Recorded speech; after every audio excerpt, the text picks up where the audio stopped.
নমস্কার বন্ধুরা, প্রতিদিনই ডাইনিং টেবিলে খাবার দাবার নিয়ে বসি আর সাজিয়ে নিয়ে দেখাই। তো ভাবলাম আজকে একটু অন্যরকম ভাবে আপনাদের সাথে শেয়ার করি খাবারগুলো।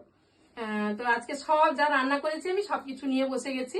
সকালে যা দিয়েছি আপনাদেরকে কিন্তু সেগুলোর কিছু নেই, সব ওলট পালট হয়ে গেছে। তাই ভাবলাম এইভাবে আজকে একটু শেয়ার করি, একটু নতুন ভাবে, সানডে বলে স্পেশাল।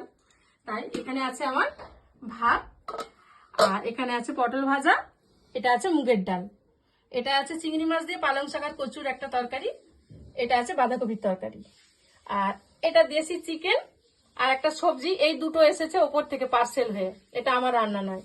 আর এটা আছে আমার বেগুন আর পাবদা মাছ আর আলু দিয়ে একটা ঝাল। আর এখানে আছে মোচার ঘন্ট, এটাও চিংড়ি মাছ দিয়ে।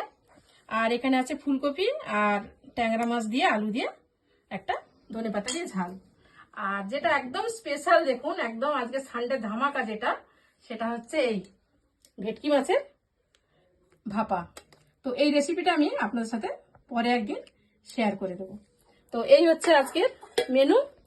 তো আমরা এবার খাওয়া দাওয়া করি, আপনারাও খাওয়া দাওয়া করুন। সকলে সুস্থ থাকবেন, ভালো থাকবেন। টাটা।